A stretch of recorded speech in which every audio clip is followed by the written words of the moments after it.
Comment conclure une saga? Depuis 2018, j'ai eu la chance de croiser SCH pour quasiment chacun des épisodes Julius.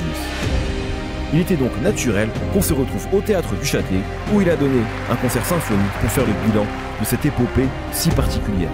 Une œuvre à part dans ce rap francophone qui touche donc à sa fin avec la sortie de Ad Finem.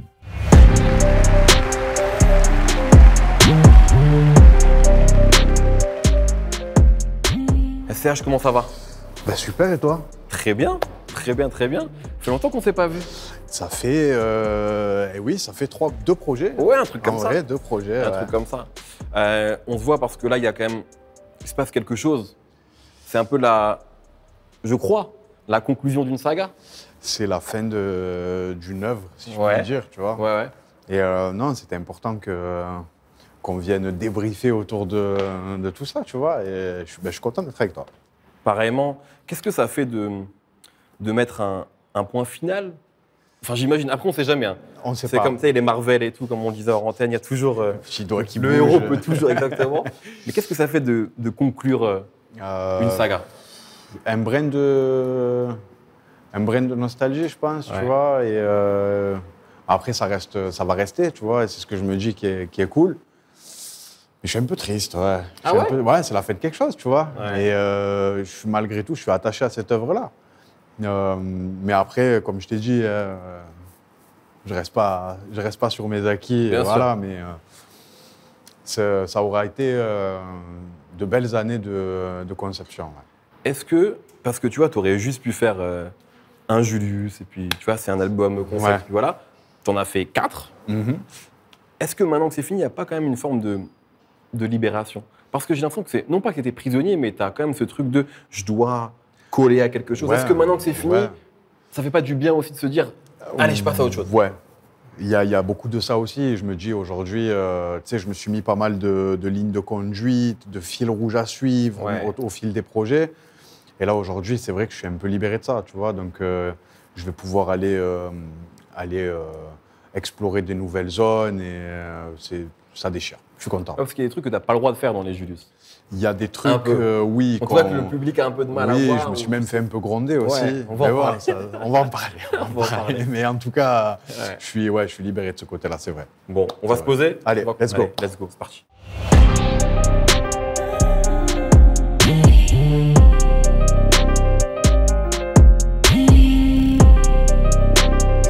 Le S, on est là Oui, Mehdi. pour parler de beaucoup de choses. Eh oui. Ce nouvel album qui est disponible. Au moment où les gens voient l'interview, l'album est disponible. Ouais. Donc ça, c'est bien. Mais avant qu'on parle de celui-ci, j'aimerais qu'on revienne un petit peu en arrière cette année. Ouais. Parce qu'il y a eu préquel. On le savait qu'il y aurait une trilogie. On savait Oui. qu'il y aurait d'autres albums, etc. Mhm. Mais ce préquel-là, on ne l'attendait pas. Ouais. Il arrivait un peu comme une surprise, en réalité. Ouais. Comment pourquoi tu as voulu faire ce projet-là, en fait? Et dans quelle mesure il est important aussi, peut-être, dans ton storytelling global, maintenant qu'on a Ouais. la vision entière? Alors, déjà, la première chose, c'est que sur le timing, sur le process créatif et tout ça, le tome 3, il est fini avant préquel. Ok. Donc, j'ai fini le tome 3 avant de faire préquel. Et on a besoin, à l'instant T où on finit le tome 3, de créer des liens de jonction entre le 2 et le 3 par le biais de quelque chose antérieur Ouais, ok. à ce qui se passe dans le 1 et le 2. Et l'idée, c'est de se dire, on joue du préquel. Donc, le personnage, c'est avant le 1. Il faut que ça se passe comme ça.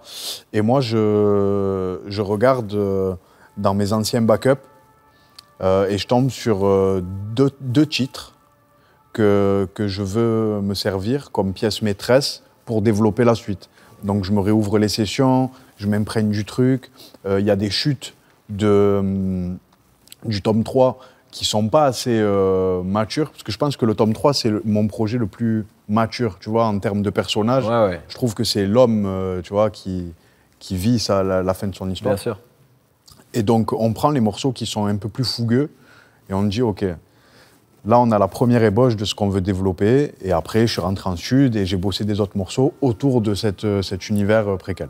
Donc même pour toi, il n'était pas prévu à la base. C'était vraiment, tu t'es dit, là, maintenant qu'il y a le 3 qui arrive, il faut que je mettre presque encore plus de cohérence, de lien entre tous ces albums pour la cohérence. Parce qu'en fait, si je regarde déjà les visuels des 2 premiers tomes, avec la suite des événements, comment se passe l'histoire, etc., je me pose la question en tant qu'auditeur et personne qui regarde le truc, ok, est-ce que je comprends tout? Et non, en fait, je ne comprends pas tout. Il y a plein de points où j'ai besoin de réancrer certaines situations et tout ça. Et c'est comme ça que l'idée vient. Là, on est dans la tête de l'artiste, du narrateur. Et moi, je me mets aussi, d'un point de vue du spectateur, je me suis dit, et d'ailleurs, j'en avais parlé dans une émission, est-ce que ce projet-là aussi, il n'avait pas pour but, quelque part, de rassurer un peu une partie des fans? Pourquoi? Parce que j'entends tout ça, et effectivement, l'album, il est éminemment important dans le storytelling, encore plus maintenant qu'on a le 3. Mais c'est vrai que, tu sais, Autobahn, qui n'a rien à voir avec cette saga-là, mais il y a je pense, des gens qui n'ont pas forcément... qui, à mon avis, ont un peu mal jugé cet album-là à cause d'un morceau. Et rétrospectivement, même un peu Julius 2, tu sais, où on a l'impression qu'il était moins aimé que le premier. Après, et là, tu es arrivé avec un album, pas de single, du rap, qui pouvait aussi peut-être rassurer un peu les fans de la première heure. Est-ce qu'il y avait aussi un peu ça dans ta tête quand tu le fais motivé par faire du rap, tu vois, comme sur le projet Autobahn. Hein, bien sûr. Mais en fait, surtout, l'idée, c'est que le préquel, c'est, comme qui dirait, le support promotionnel du tome 3. Pour moi, c'est l'objet promotionnel de la fin. Mais je suis en paix avec ce que tu dis, dans le sens où on parle, quand on parle de Julius 2 et de Autobahn, Autobahn, quand on le propose, on le vend comme un projet minimaliste, avec du rap. Il n'y a que du rap, hors le single Autobahn. Et en fait, il y a très peu de bac, très peu d'ambiance. C'est beaucoup des one-shots, des leads simples avec, allez, peut-être 2 pistes de bac à l'unisson, mais ce n'est pas quelque chose qui va... changer les codes de ma musique par la réal et tout ça. Mais c'est un projet que j'ai besoin de faire. Et puis pour le tome 2, de ma vision à moi, je le vois comme, et de loin, comme un projet dont je suis très très fier. Loup Noir, Marché Noir, Mannschaft, Mafia, Crack, et j'en passe, tu vois, Grand Bain, si je devais refaire toute la track, mais... Oui, tu aimes cet album. J'adore ce morceau, cet album, et qui plus est, c'est le moment où Julius revient sur Marseille, et il y a ce track qui a beaucoup déplu à une partie de ta fanbase. À une partie de mes aficionados. Mode Akimbo. Qui malgré tout est le track qui représente la ville où géographiquement se trouve Julius, tu vois. Donc pour moi, dans l'histoire, c'était logique. Mais je suis en paix avec le fait que plein de personnes peuvent ne pas avoir adhéré. Et c'est pas un mea culpa, hein, parce que moi j'aime le morceau. Aujourd'hui, tu vois, j'en suis fier, je le joue encore. Mais je peux comprendre. Mais dans l'absolu, je n'ai pas construit le préquel pour me rattraper, ou tu vois, je l'ai vraiment fait comme... Tu ne penses pas comme ça. C'était mon envie de créer le support promotionnel du tome 3. Est-ce que c'est parfois compliqué, tu sais, de dealer avec la pression des fans? Je te mentirais si je disais que je m'en battais les couilles. En fait, je suis attentif à ça, certes, mais moi, je suis heureux artistiquement et dans ma vie quand je fais ce que j'aime faire et ce que j'ai envie de faire à l'instant T, tu vois. Donc, si je dois passer par... le top tweet de la semaine en mode c'est gaze, c'est pas grave, mais moi j'ai besoin de passer par certaines de ces échelons pour ad finem arriver à quelque chose que c'est des étapes en fait. Et c'est ça une carrière aussi, parfois on oublie, c'est ce qu'on compare toujours, tu sais, quand on aime un artiste, on compare toujours cet album-là il est moins bien que le précédent ou il est meilleur, mais on a tous nos artistes préférés, il y a des albums qu'on aime un peu moins, mais qui ont été sûrement utiles pour eux. Et puis tu sais, il y a un truc que je me dis et que je me répète tout le temps, c'est, tu sais, pendant des années, on a parlé d'Asset, je pense il y a 2-3 ans, et je te disais que j'ai vécu quand même pas mal dans son fantôme jusqu'à Julius. Et en fait, je trouve que quand on te dit j'espère qu'il va faire du Asset ou j'espère qu'il va faire ci ou ça, en fait le support existe. Stream-le, il est encore en vente, il y a des vinyles et ça marche pour tous les albums. Et un artiste, de toute façon, il y aura toujours des insatisfaits et tu ne pourras jamais faire l'unanimité. Si je fais un album où je fais du A7, les gens vont dire ah, il fait encore la même sauce. Si je fais un nouveau truc, ah, mais je voulais qu'il fasse du A7. On est toujours dans ce truc-là.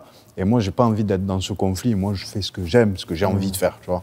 Quand on parle de pression des fans aussi, comment tu vois les leaks qui sont réclamés par les fans? Tu sais, il y a des morceaux comme ça que les gens te demandent. Ouais.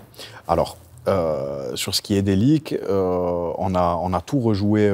Par exemple, dans le préquel, on a mis Crois-moi. Ouais. On a mis aussi Fucking Gram. C'était comme ça qu'il fut baptisé. En fait, on les a re-rentrés dans les machines, on les a re-enregistrés, rejoués. Et en fait, c'était cool. Et il y en a encore beaucoup d'autres. J'entends beaucoup parler de certains morceaux sur la twittosphère notamment. Et je me réserve quand même le droit de me faire un truc, un release d'un jour, tu vois. Et c'est pas gâché, c'est pas à la poubelle, c'est pas aux oubliettes. Nas avait sorti The Lost Tapes. Ouais. Tu vois, c'était des morceaux. Et pour beaucoup, c'est un de ses meilleurs projets. Bah, tu vois, alors que s'il n'a pas été pensé comme un album, alors c'est des. Voilà. Tu vois. Finalement, je trouve que ça reste des cartouches, entre guillemets, que je me garde et que je me dis, on ne sait pas, un jour peut-être je vais trouver l'idée d'amener la chose de manière concrète, tu vois, bien amenée et tout ça. Et voilà, mais ce n'est pas des choses que j'oublie ou qui passent à la trappe. Ouais. Julius 3, donc c'est un projet important, tu vois. Et c'est vrai que tu sais, même dans le rap, j'ai pas à souvenir, tu sais, au moins dans le rap français, qu'il y ait eu un personnage comme ça qu'on ait vu se développer sur plusieurs albums, tu vois. 4 albums en l'occurrence. Donc tu l'as tenu, tu vois. Tu as réussi à le tenir. Et le premier single, c'est Stigmate. Oui. Premier extrait en tout cas. Est-ce que c'est un single? Je ne sais pas vraiment. Mais en tout cas, c'est un morceau de rap. Et tu as toujours ce truc-là. C'est-à-dire que les premiers morceaux sont toujours du rap en fait. C'est 3 minutes, 4 minutes de rap. Je crois que je me suis imposé cette règle en vrai avec les années. Et c'est aussi. Ça a toujours été ça. Anarchie, ça a toujours été ça. Ouais. Ça a toujours été ça. Je ne suis jamais arrivé, je crois, avec un single solaire ou. Ouais. En fait, j'aime trop le rap, Medji. J'aime trop le rap, c'est tout. Sais. Et je veux tout le temps arriver par ce truc très brut, très dénué de volonté d'aller chercher le top ou machin. Ouais. Je veux arriver par ce qui m'a forgé, ce qui m'a façonné aussi au travers de ces années que j'ai passées à faire des albums. Est-ce qu'il y a eu un moment où tu as cherché parfois à être dans... Pour moi, je sais pas, moi, je la connais. Ouais. J'adore ce morceau. Génial. Qu'est-ce que je l'ai joué en soirée et tout. Donc, je dis ça avec beaucoup d'amour pour ce morceau, mais c'est un single, tu vois. Ouais, clairement. Et aujourd'hui, il n'y en a plus des morceaux comme ça dans tes albums. En tout cas, très peu. Enfin, Autobahn, si, tu vois. D'ailleurs, tu as essuyé des critiques pour ça. Mais globalement, tu vois, sur le préquel, il n'y en a pas. Ouais. Sur celui-là, il n'y en a pas non plus. Ouais. Est-ce que ça veut dire aussi peut-être que soit tu n'as plus envie de faire ça, ou peut-être que tu n'es plus drivé par cette envie de... Et peut-être qu'à un moment, tu l'avais. Tu sais, quand tu arrives, tu as envie peut-être de prouver, de dire « Moi, je peux le faire, je peux être numéro 1, je peux faire des records de première semaine, etc. » Est-ce que tu es sorti de ça aujourd'hui? Je te dirais pas que j'en suis sorti momentanément. Peut-être que je vais m'octroyer le droit de réouvrir la porte, tu vois. Mais je suis motivé par le truc de l'instant, créer des choses qui me font vibrer au moment où je les crée, tu vois. Et je me rapproche plus de ce truc musique, organique, avec des vrais instruments, des vraies cordes, des vrais vents.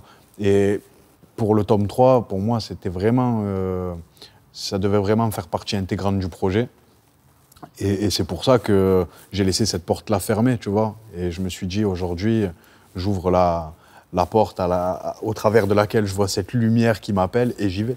Est-ce que tu n'as pas aussi aujourd'hui acquis un luxe? C'est-à-dire que globalement, il y a assez de gens qui t'aiment pour que ta musique elle marche sans que tu aies besoin de faire ces pas de côté-là. Bah, je sais pas. Préquel, ça a marché, par exemple. Oui, bien sûr. Bien sûr. Peut-être. C'est cool, en vrai. Ouais. Je suis privilégié, tu vois. Mais j'ai pas envie de me dire, dans 10 ans ou moins ou plus, en fait, j'étais esclave de faire des singles pour survivre, tu vois. Aujourd'hui, je peux me dire, oui, c'est vrai. Mais j'ai pas envie non plus, à l'inverse, de me bloquer dans un truc où je fais que du peura et, tu vois, j'aime la musique, quoi. Le Stigmate, il a un clip. Est-ce qu'on peut parler un peu de toutes les rêves visuels qu'il y a dans ce clip? Comment vous l'avez pensé, ce clip-là? Moi, la pièce maîtresse, c'est Shining. Tu vois, donc c'est Jack Nicholson Bien qui sûr. écrit sur sa machine. machine à écrire. Et cette scène, elle est incroyable d'ailleurs. Ça reste une de mes grosses rêves. Et en fait, c'est super chargé de rêves et je sais même plus. Ouais, mais il y en a beaucoup en tu tout vois, cas. Il y en a ouais. beaucoup. Et justement, même par rapport au cinéma, moi je trouve que, évidemment, c'est une rêve évidente sur une saga comme Julius, mais là je trouve que l'ombre du parrain, le film, Ouais. elle plane un peu plus. C'est vraiment, tu dis Grave. Michael et Polly, Grave. Vito et je sais plus quel personnage. Et même, tu sais, je vais aller plus loin, je trouve que. Alors, c'était le cas sur le premier, mais là, dans les prods, etc., il y a un côté encore plus méditerranéen, moi, que je trouve, et même italien, en fait. Tu vois, ce qui était moins le cas du 2, tu sais, où il y avait le retour à Marseille, etc. Là, je trouve que, tu sais, on est vraiment encore plus de ce côté-là de l'Europe. C'est une volonté. Après, tu as le côté aussi très accouche. Il y a beaucoup de guitare aussi dans le projet, que j'affectionne tout particulièrement. La guitare électrique, pour moi, c'est l'outil l'outil émotionnel absolu, tu vois, dans la musique. C'est ce qui touche le plus, toi? Plus que le piano, par exemple? En fait, mon cœur balance, tu vois. C'est vrai qu'un bel accord de piano et une jolie guitare, ça se tape. Mais en fait, c'est les deux outils absolus. Mais, pas une clarinette, c'est le mec qui a un peu traversière. Mais après, tu vois, sur Stigmate, on est aussi autour d'un truc très dark, très horreur, entre guillemets, parce qu'on est sur le début de la fin du gars, tu vois. Et on commence à sentir les sonorités italiennes, les références italiennes dans le 2. Et ça se suit avec le 3, mais tu ne l'entends pas nécessairement dans le 1 parce que Julius est jeune, entre guillemets, tu vois. Ce qui m'a beaucoup inspiré, en fait, c'est de réécouter la tétralogie, finalement, de Julius, par le préquel, en commençant préquel. Ah ouais, tu t'es refait ça, tome 1, tome 2, et ça m'a permis aussi de dérouler pas mal de trucs. Après, je me suis regardé Les Sopranos. Je trouve qu'il y a un sarcasme dans cette série qui est incroyable. C'est à la fois très mafia, mais très marrant aussi. C'est super marrant, Les Sopranos. Et en fait, autant le parrain, c'est glamour. Le parrain, tu sais, ils ont des costumes. Et les Sopranos, c'est des mecs que tu as l'impression que tu peux croiser, qui sont vraiment plus du quotidien, même s'ils font des dingueries. Tu vois. Et en vrai, j'ai pas survolé tous mes petits classiques. Mais je me suis vraiment concentré sur Les Sopranos, que j'ai trop kiffé. Et bon, j'ai re-regardé le parrain. Pourquoi c'est toi qui fais la voix off cette fois? L'histoire, c'est que chaque voix off est un point de vue. Donc dans le tome 1, on parle c'est la voix du Don qui parle. Dans le tome 2 aussi. Et dans le préquel, c'est pas le Don. Mais je peux pas dire, pour l'instant, qui interprète cette voix. Mais c'est un autre point de vue. Et dans le 3, c'est le mien. Et je ne peux pas dire aussi pourquoi. Mais grosso modo, il y a cette envie d'être plus personnel. Comme quand on arrive à la fin de sa vie, tu fais le bilan. Et le bilan, c'est moi qui le fais, quoi. Et c'est pour ça que j'interprète les interludes. Mais j'espère, par contre, que l'œuvre, de manière globale, tu vois, pas que Julius 1 ou le 3, ou que tout ça va rentrer dans cette espèce de petit patrimoine du rap français qu'on affectionne tout particulièrement. Parce que j'ai mis beaucoup de cœur et c'est une grosse partie de ma vie, tu vois. Et c'est comme ça que j'aimerais que vieillisse Julius. En rentrant dans un truc, ça c'est l'œuvre d'un gars qui s'est dit je vais faire une histoire musicale. T'as toujours ce truc-là finalement de te raccrocher au rap français. T'as envie de laisser quelque chose dans cette musique-là. De fou. Bah, en fait, et je suis content parce que d'un côté, le rap devient un peu ce que j'ai toujours voulu qu'il soit, moi et plein d'autres. Tu vois, aujourd'hui, j'en parlais avec Néné, avec mon équipe et tout ça. Aujourd'hui, c'est le premier courant musical en France, mais au-delà de ça, il y en a pour tout le monde. Ça devient mainstream, comme il y a des mecs qui kickent comme pas deux. Enfin, je veux dire, aujourd'hui, on a vraiment de la chance dans le rap. Les gens gagnent leur vie, font sortir des équipes entières de leurs conditions et tout ça. Et quelque part, je vis un peu ce rêve que j'avais gosse, tu vois. Ah oui, Ouais. clairement même. Ouais. Non, même si j'imagine qu'il y a aussi des... Tu sais, c'est toujours ce qu'on raconte, tu sais, c'est... quand ta passion devient ton métier, c'est un rêve de gosse, mais parfois ça amène aussi, j'imagine... Enfin, ça devient ton métier aussi. Bien C'est sûr. aussi un métier maintenant. Ça devient un métier. Après, le but, et moi je pense que ne jamais rentrer dans le contexte scolaire de la création, ça t'évite pas mal de tourments, tu vois. Donc je ne l'ai jamais fait de manière scolaire, je ne me force pas à faire, à produire, à concevoir, parce que c'est contre-productif. Mais après, j'essaie de garder la passion. Et je reconnais que ça peut... Enfin, c'est en dents de scie, quoi. Il y a des moments où tu dis, ah, vas-y. Ouais. Mais c'est pas la musique en elle-même qui te fait perdre ça. C'est le reste. C'est... Ouais. Moi, chaque fois, je me souviens de ce que m'a dit Val dans l'interview, dans cette émission. Il m'a dit, la musique, j'en ferai jusqu'à la fin de ma vie. J'aime trop la musique. Ce qui m'emmerde, c'est lui qui parle, c'est de sortir des albums. Tu sais, parce qu'il y a le côté, il y a tout un cérémonial, il y a la promo, il y a, tu vois, la pression, les labels. Tu vois, c'est ça qui peut être même castrateur peut-être pour un artiste, c'est de penser au reste et pas uniquement à la musique en fait. Je pense que Vald a raison.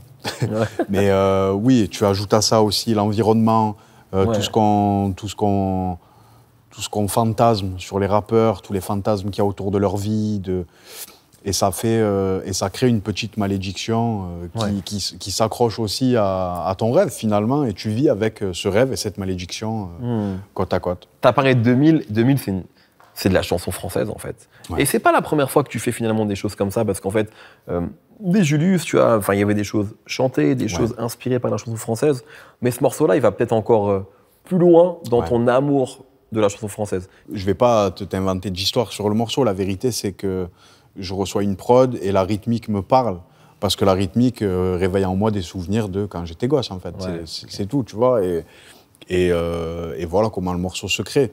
Mais après, il y a cette volonté aussi de rendre le tome 3 homme, mature. C'est le personnage, en fait, qui est abouti, en fait. Et il va à l'encontre de la fin de sa vie, tu vois. Et l'idée, c'est d'avoir ce truc, d'assumer aussi les partis pris beaucoup plus musique, pas type classique, mais type chanson française. Autant que les morceaux rap. Est-ce que ce sont aussi, toi, des choses que tu écoutes de plus en plus avec le temps? Ouais, bah là, en ce moins moment, de rap et plus de chansons françaises? Ouais, en ce moment, j'écoute que de la chanson française. C'est un truc de ouf. Eddie Mitchell.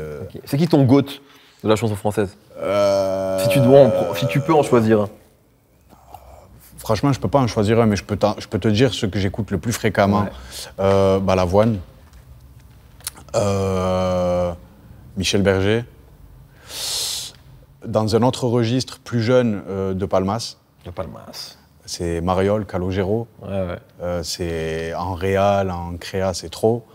Et Jodassin. Jodassin, en fait, ça peut être un goth, Ok. Ouais. Si tu dois en choisir un, c'est peut-être Joe. Si je dois en choisir un des 5, c'est Joe, Pourquoi? Les intros. T'as ça, toi, les intros. Non, mais... je sais pas... Et si tu n'existais pas? Juste ce morceau, en fait, il peut me faire juger que c'est un goth. Ouais. Ok. On parlait de l'Italie, et moi, à l'époque, j'avoue, j'avais découvert Sfera Ebbasta sur Quartier Quartier. Oui. J'avoue qu'à ce moment-là, je n'avais pas vraiment de regard sur le rap italien, etc. Il est présent sur ce disque-là. Comment ça s'est passé, ces retrouvailles avec... Enfin, ces retrouvailles, peut-être que vous vous êtes revus depuis d'ailleurs, mais là, c'est un nouveau morceau que vous faites tous les deux. En fait, avec Sfera, on est toujours resté en contact, tu vois. Moi, je suis son évolution juste exceptionnelle depuis, en fait. Il a fait son stade très récemment à Milan, c'était incroyable. Tu y étais? J'y étais, on a joué Quartier ensemble. Incroyable. Ouais, c'était exceptionnel. Comment le public réagit sur toi? Ils te connaissent là-bas? Après, je pense que connaître, ils connaissent. Après, les paroles, c'est autre chose. Oui, comme nous avec Ferra, en vrai. Ouais, exactement. Mais c'était fou. Et je suis fier de le voir grossir et traverser les frontières. Parce qu'on ne va pas se mentir, ils ont quand même une phonétique qui se prête plus à l'inter que la France. C'est vrai. Malgré qu'aujourd'hui... Je pense, Bon, la frontière se rendent de plus en plus transparentes, mais malgré tout, ça s'y prête plus de leur côté. Et en fait, l'idée, c'est, écoute frérot, je suis sur la fin de ma trilogie, je veux absolument que tu en sois et tout ça. Et Sfera, c'est juste, ok, send me beat, quoi, c'est tout, basta, tu vois, je veux juste une prod et on bosse. Et ça allait très vite.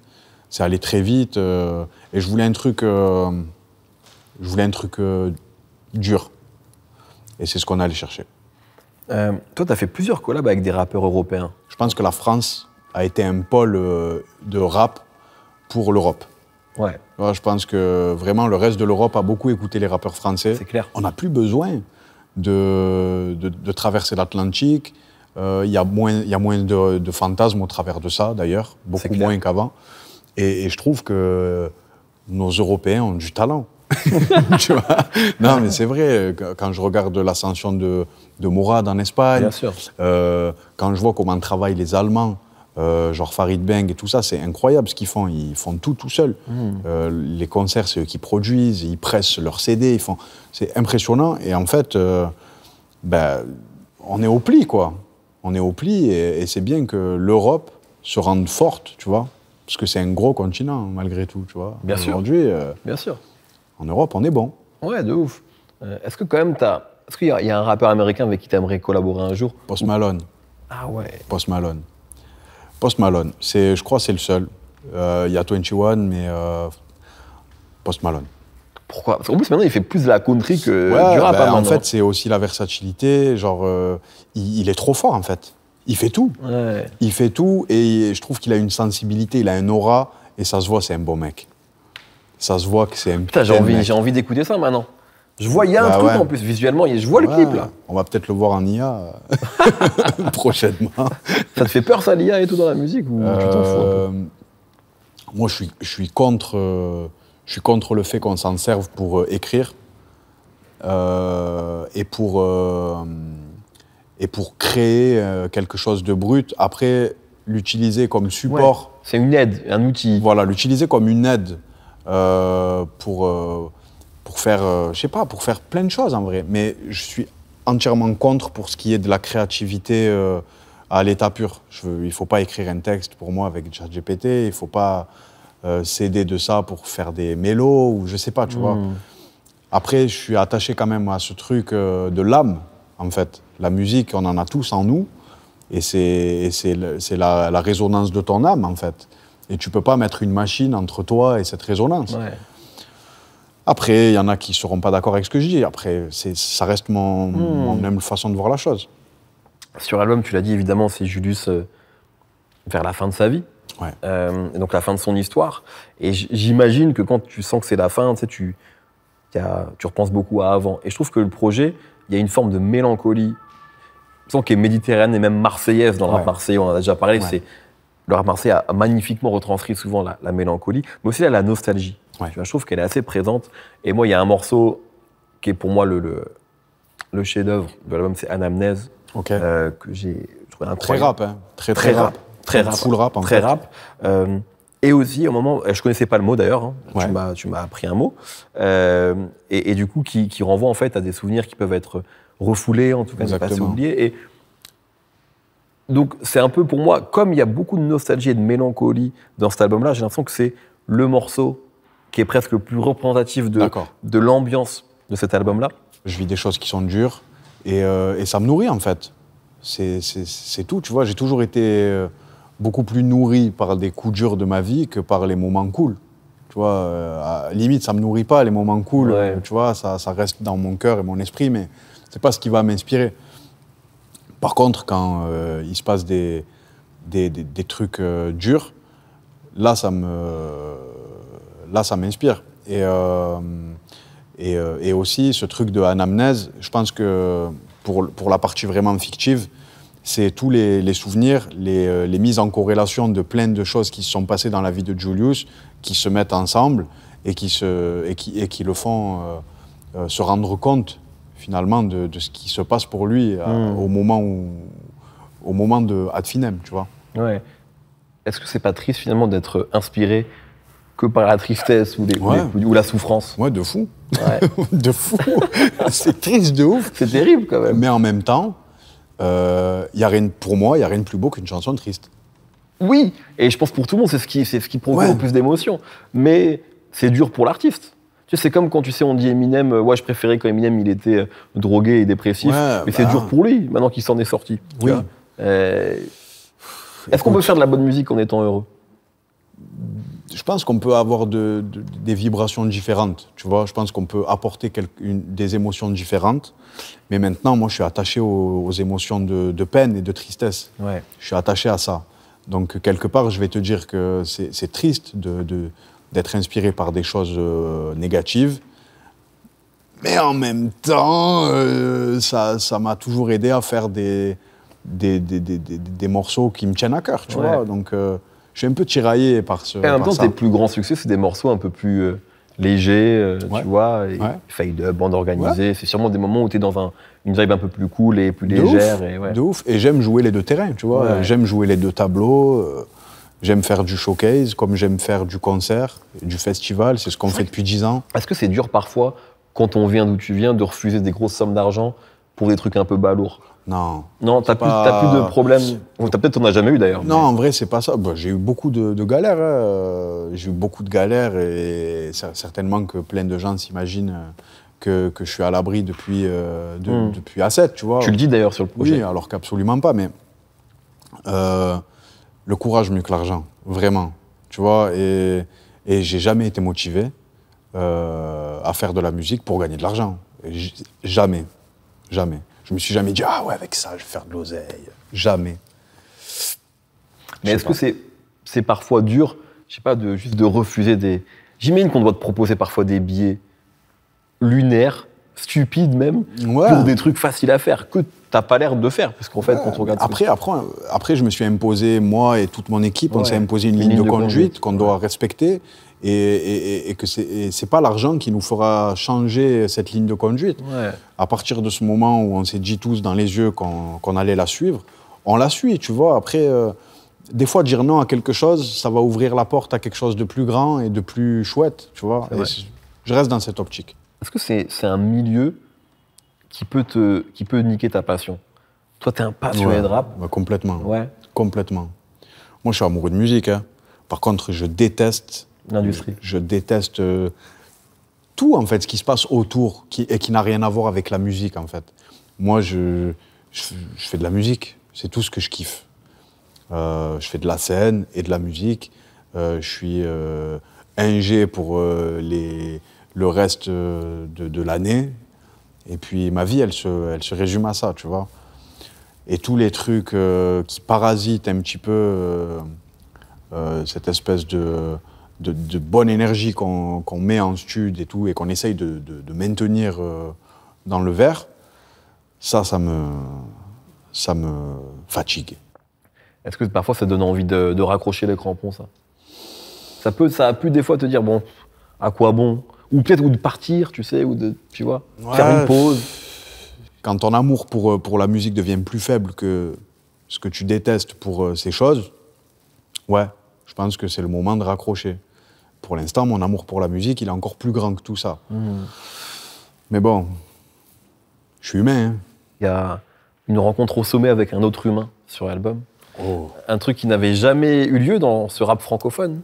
Et moi, ça m'a rappelé un peu, tu sais, la rencontre au sommet avec Nino sur Julius 1, sur Prêt à partir, où il y avait un peu ce truc-là où, moi, je crois qu'à l'époque, je t'avais parlé de ça, pour moi, c'était Hit. Tu sais, c'est le moment où ils sont face à face. Il y avait...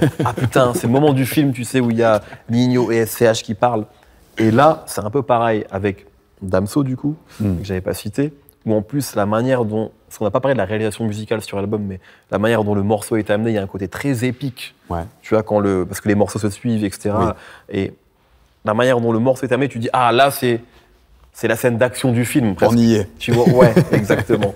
Et récemment, moi, j'en parlais et je savais pas que ce morceau existait. J'imaginais, on me disait, avec qui SCH pourrait faire un album commun? Je disais, je sais pas, j'aimerais bien Damso, tu vois.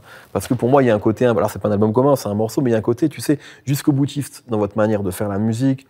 Un truc aussi où, comment dire, les concepts sont souvent plus forts que, on va dire, la logique commerciale. Tu vois, Oui. on l'a vu avec toi, Damso, c'est un très bon exemple de ça aussi. Clairement, ouais. Pourquoi ce feat n'arrive qu'aujourd'hui entre vous deux? Tu sais, la vie, c'est des occasions, Ouais. c'est des moments opportuns. Et je pense que pour ce morceau, c'était le moment, juste, tu vois. Ça fait très longtemps que c'est dans les tuyaux, que moi, j'ai envie de collab avec Damso. On s'est croisés sur plein de trucs. Ouais. On l'évoque. Et puis là, il y a 1 an et demi, j'envoie la prod et on commence à bosser dessus, tu vois. Et on l'a fait vraiment dans le temps, et c'est ça qui est cool aussi, Ouais. tu vois, de ne pas faire les choses à la... Vas-y, ça me dégoûte de faire les choses à l'arrache, je peux pas faire ça. Et je me suis tellement imposé de faire un truc léché, que chaque fréquence soit bien, même en termes de mix et tout ça. Honnêtement, on a pris le temps et j'espère que ça se ressentira. Et puis moi, après, j'ai énormément de respect pour ce qu'il fait, parce que voilà, sa démarche va bien souvent à l'encontre des standards commerciaux. Et je respecte ça, parce que c'est grâce à des gars comme ça qu'on définit la tendance des prochaines années. C'est grâce à des gars comme ça on crée des autres choses et qu'on ne reste pas cloisonné à ce qui marche ce mois-ci, cette année-là, tu vois, et voilà. Tu parles de définir les tendances, etc. Sur 2000, tu dis que tu es né avant les années 2000. Eh oui. Donc, tu sais, aujourd'hui, il y a des rappeurs qui sont nés en 2003, 2004, 2005, Ouais. tu vois, et donc ils sont jeunes. Est-ce que parfois tu peux sentir un décalage avec les nouvelles générations? Musicalement, Musicalement, en tant qu'homme, aussi peut-être en tant qu'humain, quand tu les rencontres, Ouais, tu bah sais, après- tu vois, Ouais. comme dans un film, tu sais, le mafieux OG qui rencontre un petit jeune, tu sais, qui veut un peu brûler les étapes, par exemple, tu vois, c'est la vie, quoi. En fait, musicalement, oui, des fois, je sens un décalage avec... même il y a des choses que, des fois, j'arrive pas à comprendre, et pourtant, j'ai 30 ans, tu vois. Oui, t'es pas... Et moi, je kiffe la new gen, je kiffe m'intéresser et tout ça, mais il y a des trucs, j'arrive pas.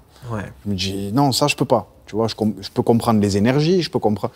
Mais ça va pas te parler. Tu vas je pas suis écouter. attaché à l'écriture aussi. Ouais. Je suis attaché au stylo. Il y a des trucs, des fois, j'entends, je dis, non, vas-y, tu vois, sujet, verbe, complément, c'est important. Et il y a des trucs, vraiment, j'arrive pas. Mais j'arrive à comprendre et j'arrive à me dire, OK, il veut faire ça et tout ça, il faut que moi, j'y mette du mien pour aller vers lui. Comme il y a plein de gens qui ont dû mettre du leur pour aller vers moi quand, tu vois, j'étais jeune. Ouais. Et après, il y a ce truc humainement. Tu vois, encore une fois, j'ai 31 ans, je suis jeune. Je suis pas né en 70, où, tu vois, où il y aurait vraiment un énorme Bien sûr. décalage. Donc après, ça dépend aussi de la maturité de la personne que j'ai en face de moi. Des fois, je sais pas, je parlais avec Sola Lune, qui est plus jeune, mais il est super mature. Donc en vrai, Oui, t'as pas le sentiment de voilà, voir... j'ai pas le sentiment de parler à quelqu'un où vraiment, c'est quoi, il y a une ère qui est passée entre lui et moi. Tu vois. Et voilà, après, je pense que c'est du cas par cas. Mais et comment tu vois les rappeurs qui eux voient comme non pas un ancien, mais toi comme quelqu'un avec qui ils ont grandi? Il y a des gens qui disent ça, tu vois, des rappeurs qui arrivent, qui disent SCH, c'est mon rappeur préféré, tu vois, il m'a inspiré, etc. Même quelqu'un qui est pas si jeune que ça, mais qui t'a beaucoup cité, c'est El Grande Toto, par exemple, un rappeur marocain qui m'en avait parlé dans mon émission, qui disait SCH, pour moi, c'est très important, tu vois, en tant qu'auditeur. Comment tu vois ce truc-là? Parce qu'effectivement, t'es pas vieux du tout, mais t'as sorti beaucoup de musique. C'est la différence, tu sais, avec les rappeurs peut-être dans les années 90, où ils sortaient un album tous les 2-3 ans. Ouais. Et en fait, quand ils avaient 30 ans, ils avaient peut-être seulement 2-3 albums. Tu vois toi, t'en as beaucoup. Donc, t'as aussi déjà tout ce catalogue-là qui a, je pense, marqué une génération. Tu vois. Écoute, je vis avec mon temps, mais après, ça me fait bizarre. Franchement, ça me fait bizarre parce que je me dis, putain, mais je suis pas assez vieux, pourquoi on me dit ça? Oui, c'est ça. Tu vois, je me dis, non, pas maintenant. Dites-moi ça dans 10 ans, pas tout de suite. Mais après, d'un côté, je me dis que voilà, j'ai fait du catalogue depuis que j'ai 20 ans, donc inévitablement, c'est des choses auxquelles je dois être préparé à entendre, tu vois. C'est comme ça. Qu'est-ce que ça te fait quand tu vois des médias ou des comptes Twitter qui peuvent parler de toi comme sinon le meilleur de ta génération? C'est des discussions qui... Non, moi, j'adore ça en tant que fan de rap. Hein. Qui est le GOAT, qui est le meilleur, etc. Moi, je fais des top 10 tout le temps, c'est ma vie. Tu vois, je fais des tops. Tu vois moi, j'aime pas ça parce qu'il y a un truc où je trouve que j'aime pas voir des gens se jeter des fleurs. Ouais, ok. Quelqu'un de C'est vraiment... pas à toi de le dire. Ouais. Quelqu'un d'humble, jamais de sa vie, il va te dire « je suis humble ». C'est vrai. Oui, des gens qui disent ma grande force c'est l'humilité, ils sont pas très non, humbles, en fait, t'es pas humble, gros. Ouais. Je sais pas ce que tu racontes. Ouais. Et j'ai horreur de ça, tu vois. Donc, je suis content d'être respecté de mes pairs, tu vois, des gars qui font de la musique de ma génération, de la plus jeune ou de la plus haute. Mais voilà, tu vois, je suis fier. Ça me fait du bien de l'entendre, de vous l'entendre dire et tout ça. Mais voilà, je vais pas en faire des caisses, tu vois, je suis content. Vous respectez la musique que je fais, c'était tout ce que je voulais au début. Juste ça. Une fois, Fianso, il m'avait dit ça, c'était avant que Fianso y perce, il m'avait dit « Moi, mes pères, ils me voient comme un des meilleurs rappeurs de ma génération, ça me suffit. » Tu vois, il m'avait dit ça. Est-ce que tu avais ce truc-là toi aussi, Jordan? Elle est belle. Ouais. Tu sais, quand on a fait le premier 13 organisé, j'ai fait mon premier morceau avec le Ralouch. Lino, dans le classique organisé. Enfin, je sais pas, tu vois, moi, en vrai... Ouais, pour un fan de rap, c'est des cases qui sont importantes à cocher, ça. Après, je me dis, fais-toi plaisir à toi, tu vois, kiffe. Et en vrai, j'ai toujours été dans cette démarche-là de proposition et je veux rester dans cette démarche. Je parle aussi de ça parce que sur l'album, tu dis, j'ai plus la phrase exacte, mais tu dis, m'en fous d'être numéro 1, je suis pas dans ça. Ouais. Tu dis quelque chose comme Je ça. suis pas dans ça, Ce qui m'a d'ailleurs rappelé, parce que tu viens de le citer, le trop sincère pour être numéro 1 du Raluciano, qui disait ça, tu vois, et qui pourtant est vu comme beaucoup comme, tu vois, un des plus grands rappeurs. Ouais, t'es pas dans cette compétition-là, toi, de qui est le meilleur rappeur Non, je suis pas dans ces combats. Laisse tomber, je suis pas dans ces combats. Moi, je veux kiffer, tu vois. Je cherche, je sais que je vais partir l'été prochain. Je suis pas dans la guéguerre de ce qui a la plus... en fait, le gâteau, il est tellement grand et tellement... Tout le monde, en fait, peut en manger jusqu'à plus faim. Pourquoi vous êtes là à comparer la taille de lui? En fait, non, il y en a pour tout le monde, en vrai. Tu vois, je sais pas. Tu penses vraiment qu'il y a de la place pour tout le monde aujourd'hui? Ouais. Moi, j'ai mon art, je sais pas, un tel, il a son art, l'autre, il a son art. Et puis, en finale, ce que je trouve pas chez lui, j'irai le trouver chez l'autre. Tu vois, et puis voilà, basta, en fait. On n'est pas dans... Après, oui, je suis attaché à l'écriture. Donc, forcément, les mecs comme moi qui sont attachés à l'écriture, bah, écouter d'autres personnes, ça va être rédhibitoire, tu vois, parce qu'ils vont se dire, ah non, mais lui, il prend le stylo. Mais voilà, après, ça résulte du goût. Est-ce que tu penses qu'on a... Moi, je suis pas dans le rap, c'était mieux avant. Vraiment pas. Parce que moi non plus. Et je sais que toi non plus, c'est pour ça que je prends des précautions. Mais est-ce que tu penses que sur la partie écriture, on a régressé dans le rap? Qu'il y avait plus de lyricistes et de punchliners il y a 10 piges ou il y a 15 piges qu'aujourd'hui? Ouais, mais après, j'ai pas envie de me ranger dans la case de ceux qui disent ça. Mais c'est juste sur l'écriture, parce qu'après, il y a des rappeurs qui savent faire autre chose. Tu vois, et qui ont ramené autre chose, en fait. Exactement. Mais je trouve malgré tout que le ratio, en fait, on va parler de ratio. Je trouve que le ratio de rappeurs qui écrivent bien est moins élevé qu'il y a 20 ans. Je suis d'accord. Tu vois, au prorata de la globalité du truc. Il y a plus de rappeurs aujourd'hui qu'avant aussi. C'était pas mieux avant, c'était bien avant. Ça nous a construit avant, bien sûr. Mais c'est très bien maintenant. C'est même peut-être mieux maintenant. Les mecs, ils s'en sortent pour de vrai. Tu peux faire de la musique de niche et tourner toute l'année et vivre de ta musique. De ouf. Ça n'existait pas avant. Ça, franchement, il n'y a plus de standards imposés. Tu viens, venez comme vous êtes. Tu vois, c'est celle-là. On n'a pas vraiment parlé de la réalisation musicale, parce qu'en fait, il y a plusieurs producteurs quand même sur l'album, mais il y a toujours cette cohérence-là que tu arrives à avoir dans les Julius, en fait. Comment et avec qui tu as bossé pour, peut-être que c'est toi tout seul, mais pour conserver cette vision-là et ne pas en déroger? Comme je t'ai dit, on a fini le tome 3 avant le préquel. Donc, ce qui nous laissait le luxe de pouvoir anticiper, prévoir en amont, réfléchir vraiment de manière concise. Et en fait, quand on livre le préquel, nous, ce qu'on fait, c'est qu'on part à Miraval, on repart à Miraval pour faire de la réal. Et quand on arrive là-bas, donc je suis avec... Miraval, c'est un grand studio. Miraval, c'est un grand studio que je recommande à tous les gens qui kiffent les studios ouf. Et en fait, quand on part là-bas, donc je pars avec Sizi, je pars avec Augustin, je pars avec Rod, mon ingé son, qui me suit depuis mon premier concert à La Cigale, tu vois, qui connaît ma voix comme... Il n'y a personne qui connaît mieux ma voix que lui. Je pars avec Néné. J'espère que j'ai oublié personne, mais Loub aussi. En fait, on part et on sait ce qu'on va faire. On prend les morceaux et il y a des passages sur lesquels je veux rejouer des instruments qui sont faits au plug, je veux les rejouer en acoustique. Il y a des percus que je veux changer, que je veux jouer à la batterie, parce que ça aura plus ce côté organique. Je veux du Moog. Tu vois, je suis traumatisé par le synthé, par le Moog de Loob. Donc on rentre des Moog. Et en fait, tout ça, ça amène de la plus-value aux morceaux qui sont déjà bien. Et vous avez pimpé les morceaux, en fait. On a pimpé les morceaux, on a rejoué des voix avec des autres micros pour avoir des grains différents sur certaines phrases, genre. Même pas sur le morceau entier. Après, ça a été une tannée pour Vince et Fred qui ont mixé le projet, tu vois. Mais franchement, on a été dans un jusqu'au boutisme que j'ai jamais. Ouais, t'étais plus perfectionniste que dans le passé. J'ai jamais fait plus.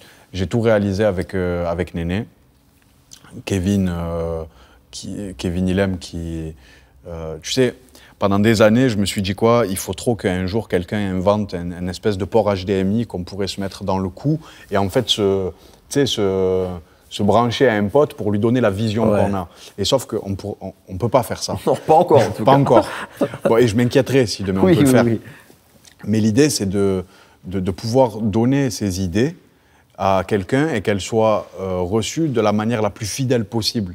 Pour que quand tu parles de quelque chose, il voit exactement ce que tu veux dire. Et c'est la seule personne avec qui j'ai réussi à créer ça, c'est avec Kevin Illem, avec qui je fais mes clips depuis...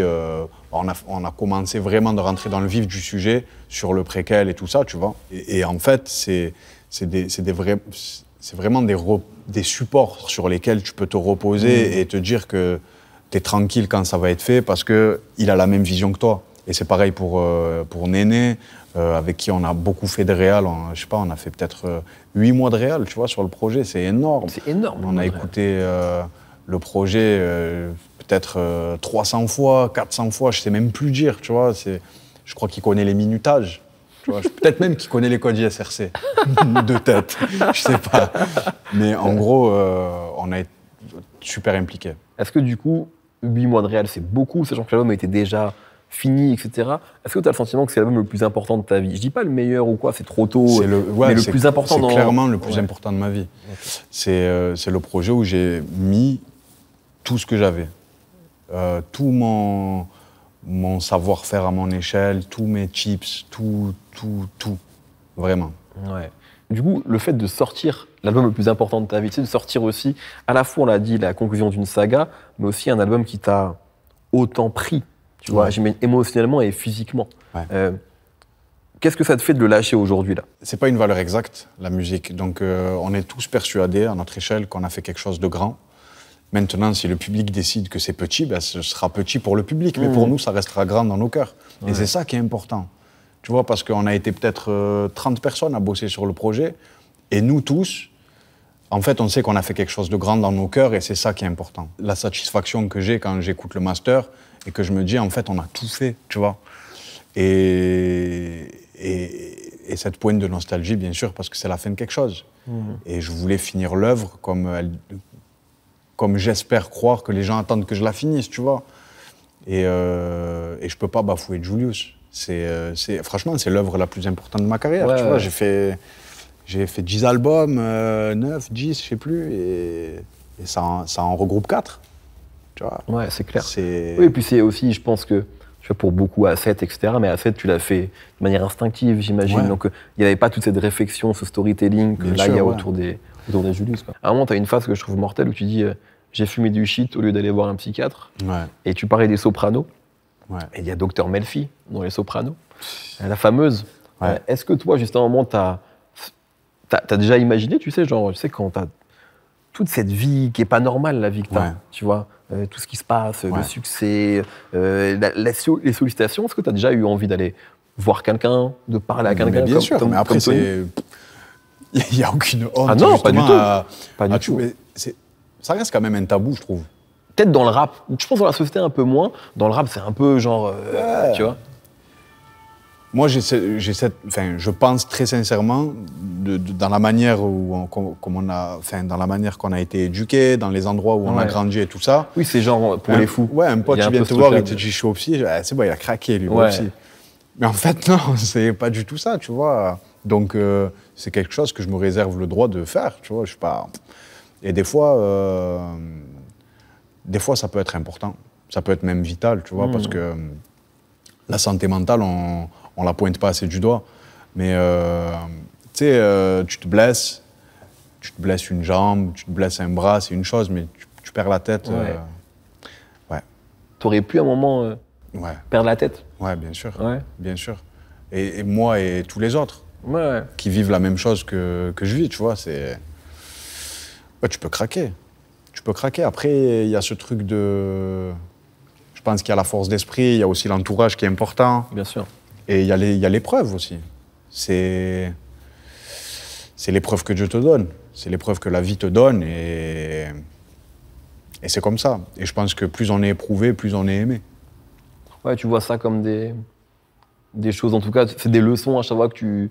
Ouais, ben je suis jamais ressorti plus con d'une épreuve qu'avant que j'y sois entré, tu vois. Donc je me dis, dans l'absolu, si ça m'aurait un peu plus malin à chaque fois, c'est déjà ça. Tu dis 30 berges et je pourrais écrire un livre, tu dis quelque chose comme ça. Est-ce que c'est un projet, ça? Pas un livre, en tout cas, je sais pas moi. Un film, raconter quelque chose peut-être autrement que par le prisme de la musique, ce que tu as beaucoup fait en 10 ans de carrière. Est-ce qu'il y a d'autres envies comme ça? Il y a plein de choses que j'ai envie de faire. Un film, tu sais, dans un premier temps, j'aimerais bien faire un support de Julius en livre. Ok. Tu sais, un peu comme... mais à l'inverse. En fait, tu vois, les Harry Potter, tu les lis, c'est chargé de détails, et puis tu vois le film et il y a un dixième de ce qu'il y a dans le livre, tu vois. Comme dans Le Seigneur des Anneaux. Exactement. Et j'ai envie de le faire un peu dans l'autre sens, tu vois. Tu simplifies? Non. J'apporte le détail après que le support visuel soit sorti. Ok. Donc j'apporte le livre après le... Okay. Donc ce sera encore plus détaillé que les albums, le livre? Encore plus détaillé que les courts-métrages. Ah oui, d'accord. Ok. J'aimerais faire ça. Vraiment. Ok. Et film, écoute, c'est peut-être dans les tuyaux, je sais pas. Non mais ça moi je suis obligé d'en parler. Non, parce que t'as jamais fait de cinéma. Non. Au sens long métrage ou court métrage d'ailleurs. Et on voit de plus en plus de films qui font appel à des gens du rap, tu vois, pour des bonnes ou de mauvaises raisons parfois. Des bonnes parce que parfois les artistes sont des bons comédiens. Je pense à Fianso qui est peut-être l'exemple le plus évident aujourd'hui. Puis parfois juste parce que vous avez des noms qui peuvent attirer le public, tu vois. Et toi, tu as quand même vu, à partir de Julius, tu vois, te mettre en scène d'une manière un peu, beaucoup plus léchée avec Fifou à l'époque, etc. Est-ce que tu peux imaginer jouer au cinéma d'autres personnages que ceux que toi, tu écris? Ouais, j'aimerais bien. Après, je pense que c'est une question de timing, qu'on m'appelle pas pour la mauvaise raison, et de scénar. J'ai reçu des scénarios. J'imagine. Tu vois, j'en ai reçu. Après... C'était abusé, genre? C'était des trucs clichés? En fait, c'était pas dans la ligne de conduite qu'on tient depuis un certain temps, tu vois. Et je peux pas aujourd'hui proposer quelque chose qui est aux antipodes totales de ce que je propose sur le disque, parce que ça va se répercuter sur le disque. Tu vois? Je peux pas, demain, faire une comédie absurde, quand la même année je sors Julius 3. C'est compliqué. Je peux absolument pas faire ça. Par contre, j'ai envie de faire, mais ça reste un métier et je suis élève. Et je m'y intéresse beaucoup et je respecte énormément les acteurs parce que je me suis rendu compte au fil du temps et tout ça que mimer des choses dans un clip, c'est une chose, mettre des paroles dessus, c'est le jour et la nuit. Il faut pas juste être stylé là. Ça, tu sais faire. Ça, ça, j'essaie. Peut-être une dernière question avant que je te laisse tranquille, mais j'ai dit que l'album était très nostalgique et mélancolique. Il y a un autre sujet aussi quand même qui est très important, c'est la trahison. Tu sais, tu racontes ça et c'est un sujet aussi qui est classique et presque encore plus dans les films de mafieux. Tu sais, Le Parrain, c'est que des trahisons. C'est que ça. Familiales, etc. De fou. Toi, t'en parles dans cet album-là. Comment on se remet d'une trahison, que ça vienne d'un ami proche ou pas d'ailleurs, mais enfin, j'imagine que quand t'es trahi, c'est que t'as donné ta confiance à quelqu'un à la base. Et c'est quand même très présent sur cet album-là, la trahison et la déception que ça amène, et parfois même la vengeance que du coup ça amène derrière. Bah, c'est au travers des choses que je vis, hein, en vérité, sans me faire le pêcheur. Mais ouais, j'ai beaucoup été trahi, j'ai beaucoup été déçu. Donc du coup, bah, ça se répercute sur le disque. Et en fait, tu t'en remets pas, mais c'est des blessures que tu gardes. C'est des blessures, c'est des stigmates. Ouais. Ça laisse des stigmates ineffaçables que ni le temps ni l'amour n'effacent. Ouais. Est-ce que c'est pas la meilleure manière de conclure cette discussion? Je pense. Merci Mehdi, merci beaucoup. Merci beaucoup, c'était un plaisir. Plaisir.